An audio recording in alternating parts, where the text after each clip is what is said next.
Hello, this is Melissa O'Keefe, formerly Melissa Diaz. Wanted to touch base with a lot of different people. Say hello to Amanpour from CNN, Robin Meade, MSNBC, Donald Trump and Rudy Giuliani, Glenn Close, Madonna, Bette Midler, Frances McDermott, um, Jennifer Aniston, Brad Pitt, Angelina Jolie, Adam Sandler, and his wife, um,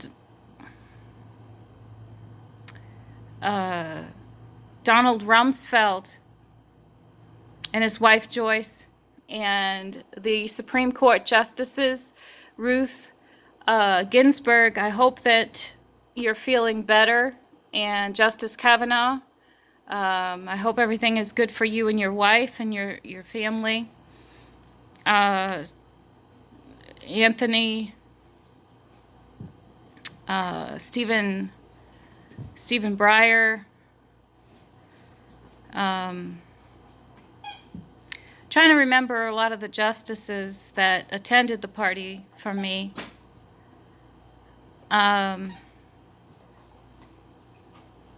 Anthony Roberts, um, and the Florida Supreme judges, um, and a lot of good people. Anyway, as you know, I am the woman that reported the terrorists September 10th, 2001 at Camp Lejeune. We didn't know that they were terrorists at that point, for sure. I didn't know. The sergeant, and I believe his name is Starke, Starke,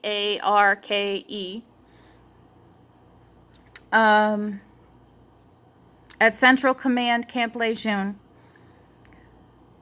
mentioned that, asked me if they were the men that they were looking for, that CNN had been posting on the reports pictures of them previous to me seeing the three men with the weapon outside of the base at Camp Lejeune. So at some point, I remembered recently that the sergeant had asked me if they were those men, if I could identify any of them from the photographs that they had been posting on CNN. And I remember that I had been in my parents' house in Naples, Florida, downtown Naples, previous to me going to Camp Lejeune. And I had purchased my outfit, my suit at Dillard's right in Naples, and I had gone with my brother Stephen to pick out my suit and my shoes, and a week or two earlier, about a week, I don't know, and I remember sitting on my parents' leather couch and watching the news, and the news was that there were men who were in the country who were terrorists. They knew that they were in the country, they said. They knew that they had entered. They had no idea where they were at that point. They were showing photographs of, and maybe some footage, I'm not sure, of terrorists. At any rate, usually when I see things on TV that are scary, I just kind of get scared and don't really think about focusing on what they look like and things like that. That was previous to my report on 9/10/01. So a lot has happened since then. Now I do pay attention to details a lot more. So on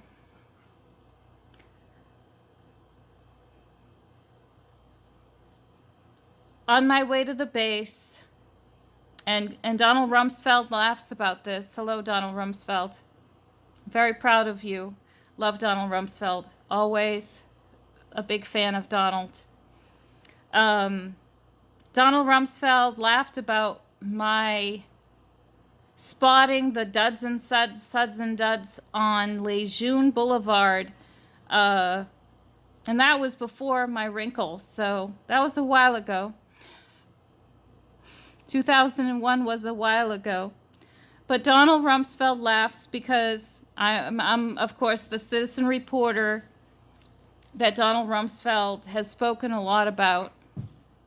And it's been some time, but he thought it was funny that I saw a duds and suds and then saw a white car basically at the same time pulling up next to me, an old car that had 3 men in it, and they had headdresses on, except for the one in the back seat. The 2 in the front seat had headdresses, different types of headdresses, and then the one in the back had a long black, long sleeve black shirt, button down collar type of shirt, and short hair, the guy in the back seat, and his skin was like an orange type of skin, very strange color skin, a color skin that we do not see in the United States. Even with the immigrants, it's not common. It's like the color of the sand in Brazil, because I've been in Brazil. My ex-husband's Brazilian. So it's that orange color dirt in Brazil is the color of that man's skin. And you don't see a lot of people with that skin color. And so the reason why I mention that is because I did not see that man on the FBI wanted list for the terrorist list. I don't recognize him to be. There was one maybe similar, but his skin color was not that color. And so unless he had a tan at that time that caused his face to be that color, I don't know what how it is in whatever country he was from at that time as far as the heat, but I guess it's always hot, right? So, yeah, I don't know. But anyway, he had an orange skin color. I noticed him because he was moving his head back and forth, back and forth, back and forth, left, right, left, right, left, right, like this. And then as I looked, because he was moving all around like this, he had the weapon on his lap, I guess, or between his legs or something, but I could see it was like a cylinder shape weapon at the top where it had little notches in it.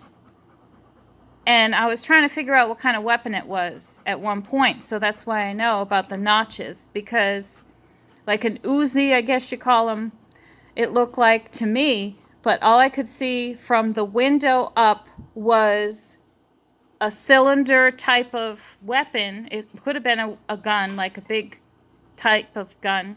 I don't know anything about guns. But it looked like it had little lips in the top of the gun, and I Googled the word because I always remember the little holes in the gun at the top.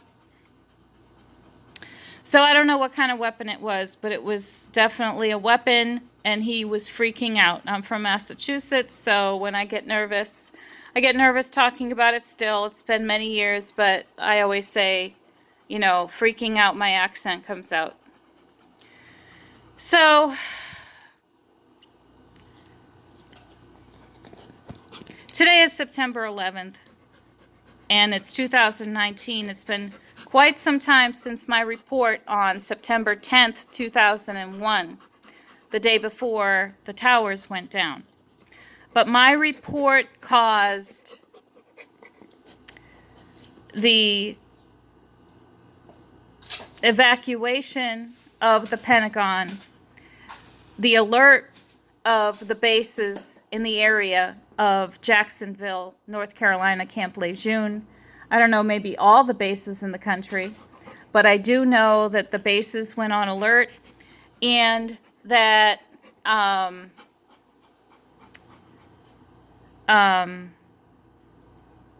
the federal buildings began to be evacuated. So what happened was I was extremely frightened. I knew that I saw a man with a gun, but I didn't want to feel stupid. I don't know why. I kept questioning myself again. And then I did report these men. But what happened was I reported to the guard at the base. So when you face the base on Lejeune Boulevard, and I can still see it in memory. This has been how many years later, but I have PTSD symptoms because of my traumatic experiences in my life, and that's a big one. And so, being involved with seeing the terrorists was a huge, huge scare for me. And so, I can still picture what they look like. I can still see the hair on the driver. And because I remember telling the sergeant at Central Command Camp Lejeune that he kind of had hair in strange places. The driver, he was very hairy. And he had on a rolled up type of turban, like it was rolled. And the one in the passenger seat to his right had like a headdress that looked like a wedding veil with a rope, and he had a white, and they both had white robes, I believe.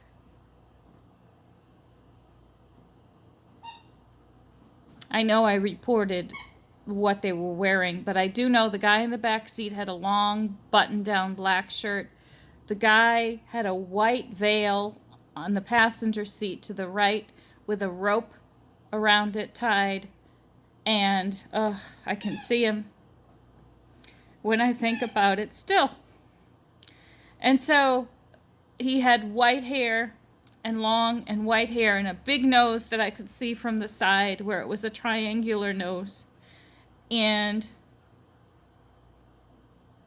I think I remember him having the glasses. I remember him with glasses. And he was, I don't know how old. Maybe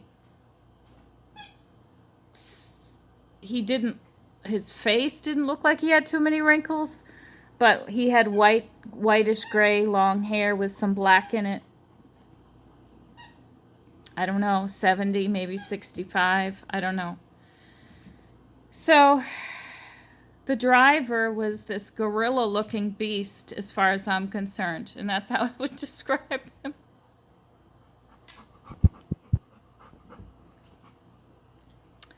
And it was a rolled-up turban, and it was black. I talk much better now about it because sometimes I lose my speech when I talk about seeing the terrorists, and everybody knows this. So he was ugly as hell, and sorry. My Massachusetts comes out when I get nervous.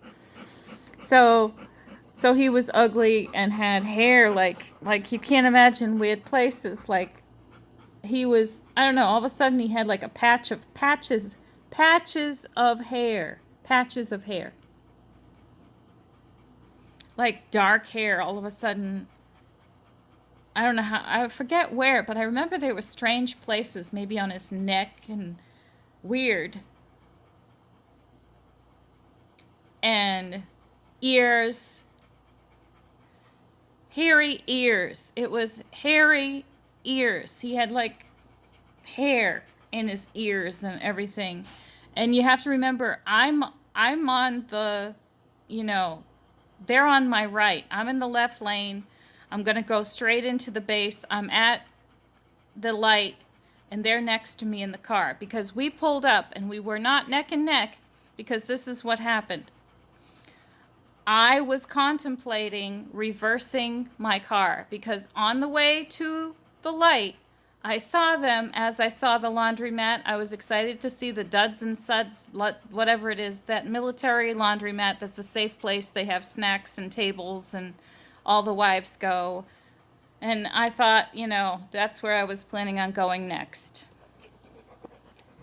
Or when I accumulated more laundry or whatever. So I was all excited because that was like a safe place to go to do my laundry.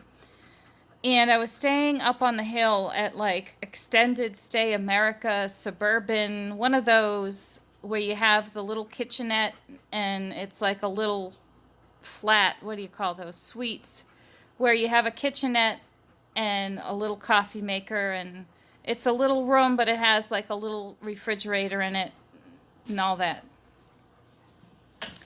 So that's my dog driving me nuts. Go, Susan. So I was staying there, and in that morning, because I had gained weight, of course, waiting for my ex-husband, I was all stressed out and upset, like, when is this boot camp thing going to be over? When can I see my ex-husband? At the time, he was my husband.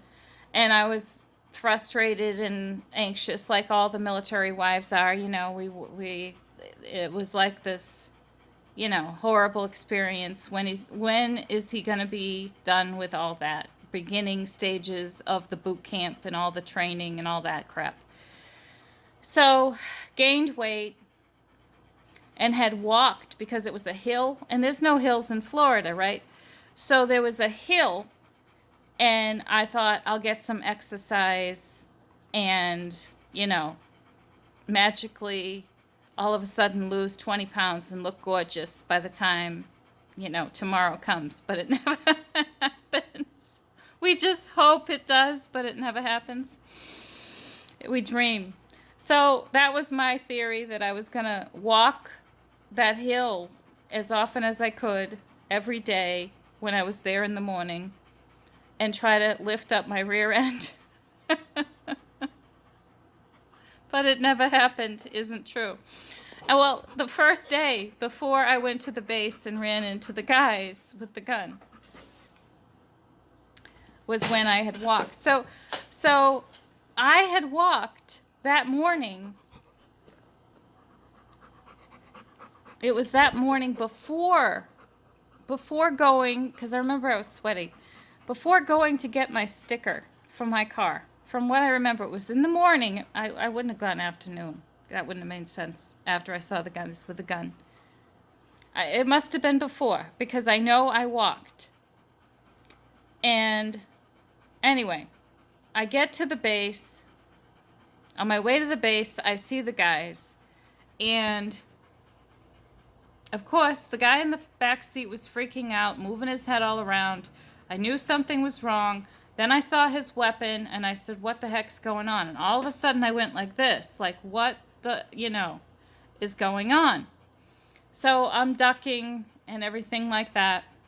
And, like, all of a sudden, I'm like, what, And at some point, and this is very true, I did urinate in my pants. So I had quite the scare, is what is truthful, a shock and all these things. Not good. So the moral of the story, my intention of filming this was to really get to the nitty-gritty, and there's not enough time in any video to, tell people. But I really feel terrible because I did report to the base, and they did put the bases on alert, and they did put the federal buildings on alert, but people in New York were still killed. The Pentagon began evacuations. They saved a lot of lives, but not everyone. Not everyone.